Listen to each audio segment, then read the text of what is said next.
Claudia Sheinbaum y su equipo y su gabinete de energía anunció ya las nuevas reglas del sector eléctrico y del sector de hidrocarburos, después de que ya se aprobó en el Congreso las leyes secundarias a la reforma, bueno, a la contrarreforma.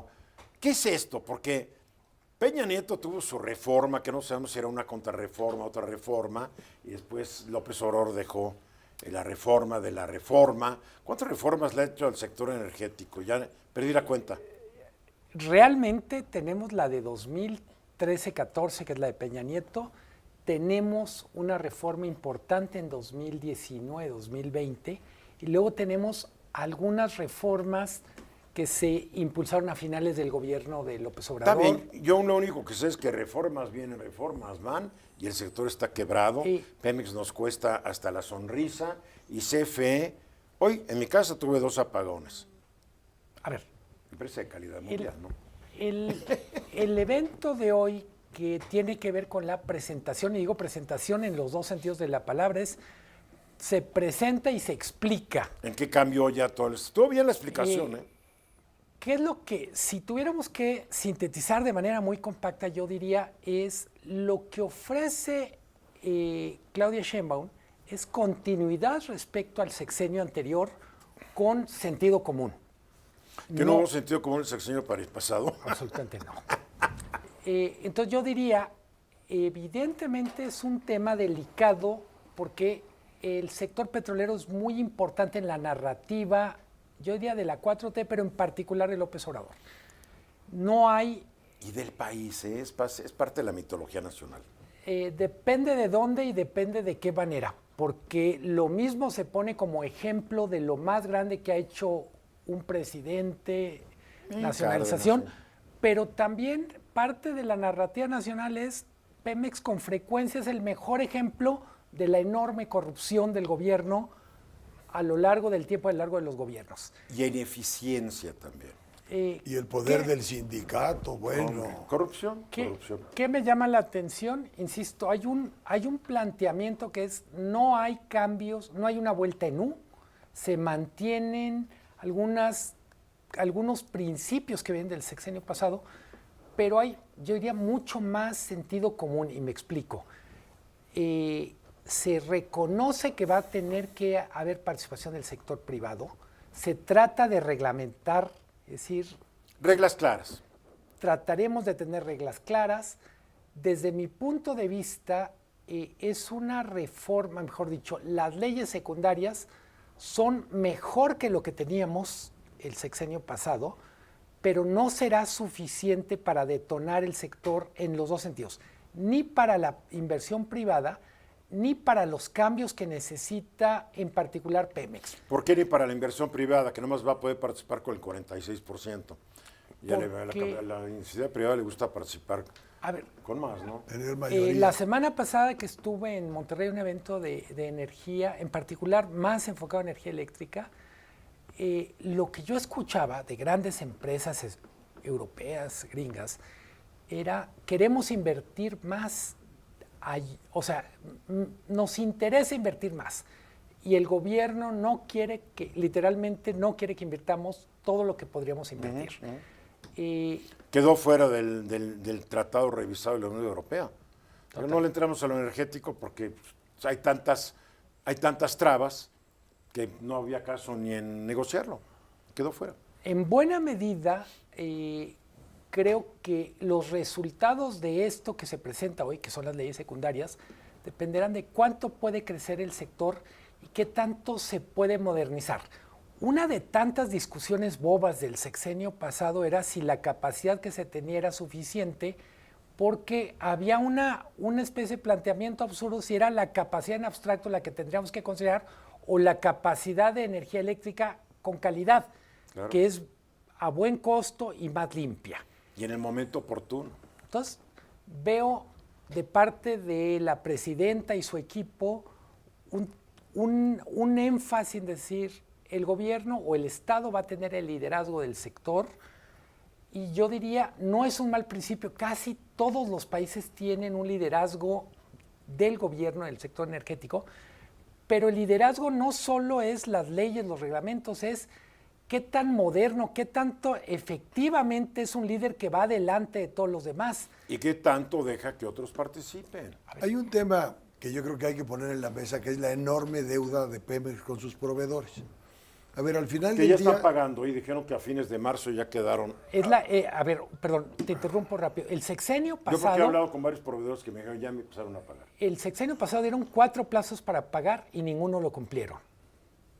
No, pero en este sexenio ya también pidió A ver, 3 meses. Vamos a ver. A ver, lo relevante es el tamaño de la deuda, que son más de 100 mil millones de dólares. Y la ¿no? quebradera de empresas que Bueno, no por eso. sobrevivieron, ¿no? Pero el gran problema es que una empresa como Pemex no puede trabajar, no puede vivir sin sus proveedores. Necesitas tornillos, necesitas bombas, necesitas Sí, equipos. claro. O sea, Pemex vive en temas de modernización tecnológica de sus proveedores. Y entonces, si los proveedores quiebran, Pemex no tiene para dónde voltear para hacerse de suministros de calidad. Pero todo esto nos lleva al problema de las finanzas de Pemex. Es correcto. O sea, ¿cuánto nos costó Pemex el sexenio pasado? Perdió, Sin incluir Dos Bocas. yo escribí de eso hoy, perdió 1.3 billones de pesos. 1.3 billones de pesos. O sea, perdidos, Sí. esfumados. ¿Sí? ¿Sí? ¿Y de cuánto es la deuda de Pemex actualmente? La deuda es que son 3 deudas. Una es la deuda financiera, son alrededor de 100 mil millones de dólares. Imagínate. Luego tienes la deuda con proveedores ¿Que en de la que pesos habla cuántos Juan. son? ¿100 mil millones en pesos? 2 billones. 2 billones de pesos. Sí, sí. Y luego tienes otra de la que hablamos muy poco, que es el pasivo laboral. El pasivo, que claro. es la deuda que eventualmente va a pagar a sus jubilados, que son creo que 1.3 billones. Sí, porque en Pemex había una regla que si trabajabas tantos años, tenías 25 años, te podías jubilar porque ya habías cumplido con los años.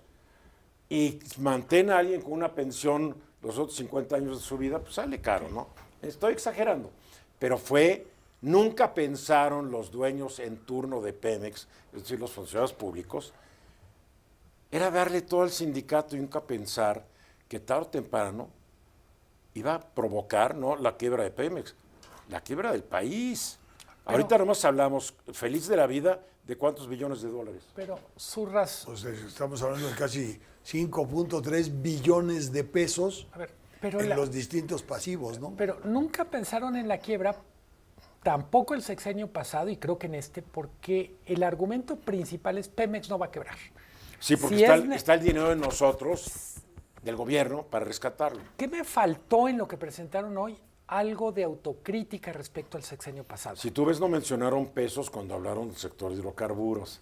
Hablaron de la inversión para el sector eléctrico, pero para Pemex no dijeron pío. Yo entiendo que no pueden pelearse con López Obrador, que es el segundo piso, que no pueden cambiar la narrativa, pero lo que es absurdo es que las únicas reflexiones a qué no funcionó en Pemex se refieren a el sexenio de Peña Nieto. Sí, como si después no hubo otro sexenio, ¿no? Y me parece que es imprescindible para este sexenio arrancar diciendo, ya le entendimos a Pemex, esto que hicimos el sexenio pasado lo vamos a corregir. Lo del sexenio, mira, el sexenio pasado fue extraordinario y para hacerlo más extraordinario vamos a hacer estas cosas nuevas. Y ya, Fíjate, todo el mundo contento. se nos olvida la historia. A ver, Pemex era la principal fuente de ingresos del gobierno federal. Sí. Esa fuente de ingresos nunca le regresó dinero para modernizarse ni tecnológica, ni operativa, No, ni nada. administrativamente. El asunto truena en la época de Peña Nieto, lo trata de barnizar de otra manera López Obrador, quiebra y estamos hoy donde estamos parados. Es como el famoso gasolinazo.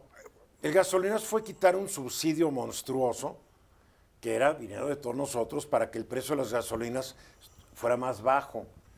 Pero, ¿Y cómo ojo, lo manejó la oposición? Ah, genial. Y fue el fin del PRI. pero ojo, parte del problema que necesita subsidio es que somos muy ineficaces produciendo gasolina.